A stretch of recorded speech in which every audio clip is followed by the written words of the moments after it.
So good evening, Dr. Dweezil Vandekerckhove. Good evening, Emily. So just for a bit of context to the people watching who this disembodied voice is, I'm Emily, I'm Dweezil's wife. I think I'm right in saying, Dweezil, that you'd rather be presenting this book to a room full of people. Absolutely. But unfortunately, the current corona crisis means that we've had to be a bit inventive about how you do it, and so you're coming to the people via this video link instead. I'm coming towards the people instead of the people coming towards me. That's right. A few months ago my book was published, and at the time people were asking me, are you doing a book presentation, book launch? I was thinking, yeah, it's a good idea. So I thought about an appropriate day, and I thought actually the 24th of April is that day. Sadly, we commemorate the Armenian genocide.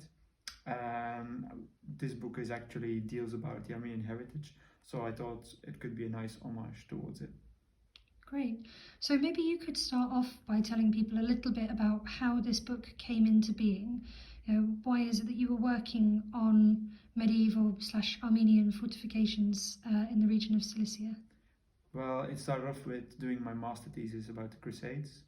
I got really fascinated by the time period, and I got into contact with a professor from Cardiff, and he talked to me about the prospect to working about the Armenian castles. Did a bit of reading about it, and I was straight away hooked. And that did the ball rolling. I started off. Great. So what kind of background would somebody need to have in order to read this book? Do they already need to have a bit of expertise in the region or the time, or? No expertise necessary is necessary. Most important is interest and fascination about history, and about the medieval period. If you are interested in the Crusades, you definitely will find this interesting as well. Right, so there's a link to the Crusade period, is there? Absolutely. The Armenians arrived in the region of Turkey at the late 11th century, just actually 10-20 years before the first Crusade arrived. So that makes already a good basis of a good story. So I've already read the book, and obviously I've also visited the region with you, so I know where we're talking about. But just so anybody watching this knows, the region Cilicia that we're talking about is quite far away from what would be considered the borders of modern-day Armenia. How did that come about?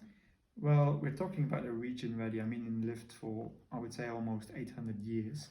And that region is actually located, I'll give you a quick overview with a figure. That region is located on the eastern Mediterranean Sea. Over here we see Cyprus. Over here we see modern-day Syria. And here is the region of Cilicia. And that region is actually more than 500-600 kilometers away from their homeland, Armenia, which is located more up north over here. How they got there is a long story. And if you're interested in it, the book is the perfect place for it, of course. Shortly condensed, I will tell you that throughout a mixture of circumstances, they got there. They got pressure of the Seljuk Turks. They were part of the Byzantine Empire, and they also took part into the Byzantine army. The Byzantine army located a lot of Armenian barons in that region, and they settled and they stayed longer. And that is how they started off on an amazing journey over there. Okay, well, if we see the image that you've just shown us, I think we can see that the region we're talking about is quite mountainous. Is that the right expression? Absolutely. The region is actually, you can divide it into, on the one hand, you've got the very fertile plain, very flat, and it is surrounded by a massive amount of mountains that go up to more than 2,000 meter high. And that also gives a bit away why I'm one of the only ones who investigated these castles. Okay, well, do you want to tell us a little bit more about that? When you say you're one of the only ones, obviously I studied archaeology as well, and anybody who does knows that finding a region that's basically unresearched is kind of the equivalent of archaeological gold. Absolutely. That's why when I got my teeth into the topic, I was there like, yeah, this is it. But very soon I started to understand why there were so little predecessors. One of the reasons is, of course, the region is very inaccessible. The topography is very hard. The mountains are high. It's desolate. The roads are not very good, as we both know, as we had a flat tire at many a times. in a very warm temperatures. So there are some difficulties, and the other difficulty is, of course, that you work in a region that is not very hospitable towards your research. So I know that it was quite difficult to find some of these castles, particularly because there wasn't a lot of work that was done before you. Could you tell us a bit about how it was that you tracked down some of... Sorry, and there's how many castles in this book? There are 114 castles. And you visited... 70 of them. Okay, so how did you go about finding these castles? Well, I started off with the work, one of the only big works that were made before me, of an American called Robert Edwards, a very mysterious person. I'll tell you a little bit about him. So he was an American archaeologist who worked in the region in the 70s, and he traveled in the region for more than 8 years on horseback. So, and he didn't have any link to an institution, which I already found quite weird at the time when I was reading about him. Now, I dig a bit into this person, and I found out that he was disappeared off the globe in the late 90s. Now, I had an American professor in Cardiff as well, who knew Edwards, and he told me well, not in good confidence, but he told me that his assumption was always that he was a CIA agent working for the Americans in Turkey, and that was the reason why he could work with unlimited access in the region. And he actually he made very good drawings of castles, and he was not schooled as an archaeologist. So I thought, if you can make perfect drawings of military installations, you probably trained quite well, if not by an university, maybe by a military intelligence agency. Okay, super interesting. So obviously he had his means and ways of getting around the region. You had an idea of where some of the castles lay, but not all of them. No, from the 114, I would say that 70 of them are quite well known and are located next to good roads. A lot more than 50 almost of the other castles are located more deep into the mountains, and not all of them were already discovered. I actually discovered quite a few new castles by the means of satellite imagery, a technology that Edwards didn't have before me. Satellite imagery, what does that mean? Well, that is actually footage from the satellites like we know today, Google Earth. Well, it started off with me just I think I was just bored. I was watching Google Earth on a rainy afternoon, and suddenly I found footage of a structure that looked particularly a lot like ruins, in a location where I didn't thought that there was any particular castle to be found. So I wrote down the GPS locations, and on one of our field trips I went to the place, and we found actually the remains of a proper standing structure there, medieval ruins. So I thought, if I can find an unidentified castle just by pot luck, there must be an easier way to do it. And I found the easier way. And the easier way, you're probably very curious to know, the easier way is actually by using our modern day social media. When we take a picture of ourselves in our back garden, the picture makes a geolocation of where the picture is taken.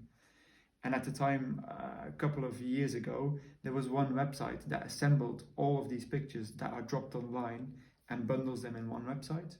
The website sadly is not in existence anymore, I think to do with privacy reasons. But by the time I actually made good use of it, because some of the Turkish people made pictures of themselves or with their children in their back garden where there was a castle. And that is how I started to find them. And I found 14 castles that we didn't know about before. And I can attest that that's not hyperbole what Dweezil's just said. We genuinely did find people with castles in their back gardens and had to knock on some doors to see some castles. Absolutely. So obviously there's quite a rich amount of heritage in this region. Are the Turkish authorities doing anything towards promoting it? Well, they promote it with planting one flag on top of the castle. That's about it. On the other side, some of the castles are located quite close to the coast, and I would say it's already now 5 to 10 years ago from now, the Turkish government was trying to attract tourism into the region. So they tried to do a little bit more effort towards their archaeological remains. So what they were doing was actually putting a sign in front of the castle, and the sign would give you a bit of information about the classical period, the Byzantine period, and then it would leave a gap a gap of more than 800 years, all the way to the Mamluk and the Ottoman period. So the whole period, the Armenian period, would be shut down and wouldn't have said a word about it. So it's fair to say that this, as a period of history, is really one of the kind of forgotten eras. Absolutely. And so it is quite important that it is heritage of a big group of people that were living there for 900 years. So I think in respect of their heritage, the conservation should be there, because there are some, not every castle has been preserved well. There is one castle that has been destroyed because of the building of a lake for electricity. And on the other side, like I was telling you about the castles closer towards the coast, well, the Turkish government also wanted to, I would call it, prettify some of the castles so it would look more impressive than a ruin. And sadly, they are rebuilding these castles up to Hollywood style, I would say, without a proper archaeologist on the side, how the castle actually would have looked like. They're just prettifying them, which is a massive damage. So if people want to read more about these castles and see the ton of photos that you took of them in more or less their original state, I would say close up to 200 pictures. they can find them in your book. And Absolutely. Where can they find the book? Well, they can find the book on the website of my publisher, which is Brill, which I also will put down below this video.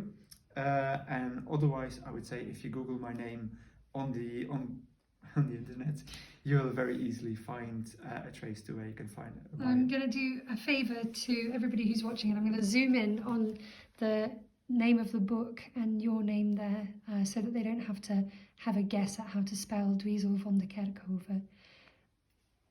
And Dweezil, thank you so much for talking us through that. Obviously, I've read the book and it's absolutely fascinating and fantastic, and I can recommend it to everybody.